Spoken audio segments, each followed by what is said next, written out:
Hello जी। राम राम जी, राधे राधे जी, जय श्री कृष्णा जी। आशा करती हूँ आप सब कुशल मंगल होंगे। तो आज नया श्लोक पढ़ेंगे। सुबह नहीं पढ़ पाए तो अभी पढ़ते हैं, कोई बात नहीं। किसी टाइम भी भगवान को तो किसी टाइम क्या हर समय याद रखना है।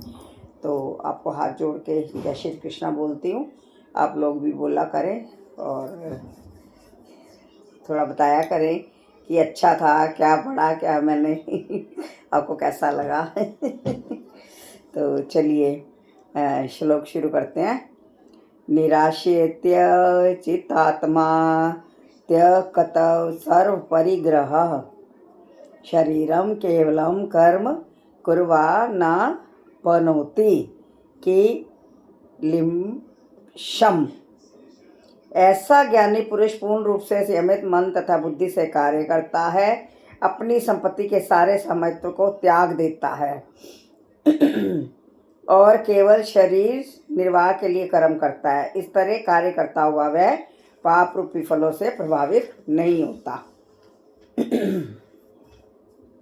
मतलब कि वो सिर्फ अपना इतना ही रखता है कि जिससे उसको जीवन निर्वाह करना है, बाकी जो है वो सब त्याग देता है।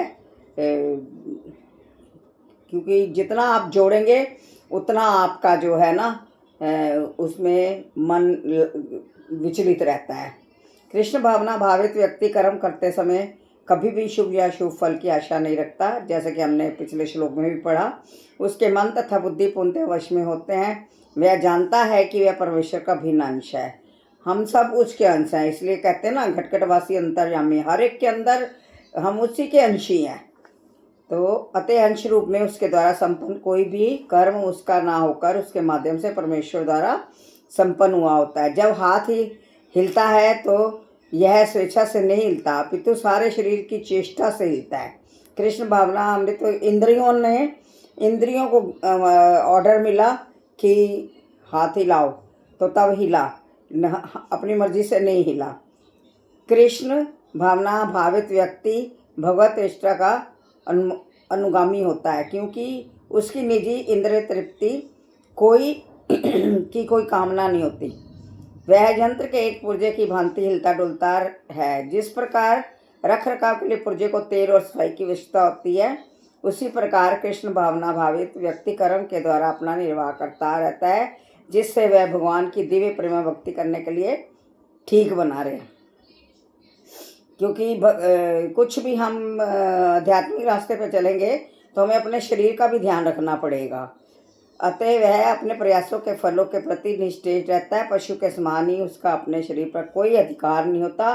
कभी कभी क्रूर स्वामी अपने अधीन पशु को मार भी डालता है तो भी पशु विरोध नहीं करता, ना ही उसे कोई स्वाधीनता होती है। आत्म साक्षात में पूर्णतः तत्पर कृष्ण भावना भावित व्यक्ति के पास इतना समय नहीं रहता कि वह अपने पास कोई भौतिक वस्तु रख सके। अपने जीवन निर्वाह के लिए उसे अनुचित साधनों के द्वारा धन संग्रह करने की आवश्यकता नहीं रहती। अतः वह ऐसे भौतिक पापों से कलमश ग्रस्त नहीं होता। वह अपने समस्त कर्म फलों से मुक्त रहता है। तो यहाँ पे यही समझाया जाता है कि जो बंदा अध्यात्म के रास्ते पे चलता है वो सॉरी गले को पता नहीं अचानक से मेरा हो जाता है, थायराइड प्रॉब्लम से भी कहते हैं ये होता है। तो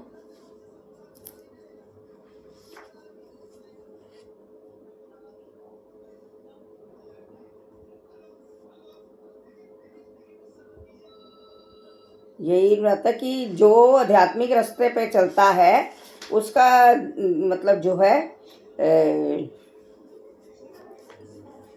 सब छूट जाता है। कुछ नहीं उसको ना वो जोड़ता है ना उसका ध्यान होता है, क्योंकि उसको चिंता रहती है कि कर्म नहीं बनाना। ठीक है, बस इतना ही। थोड़ा सा साथ दो तो आप लोग भी थोड़ा आगे निकल जाओगे मेरे साथ।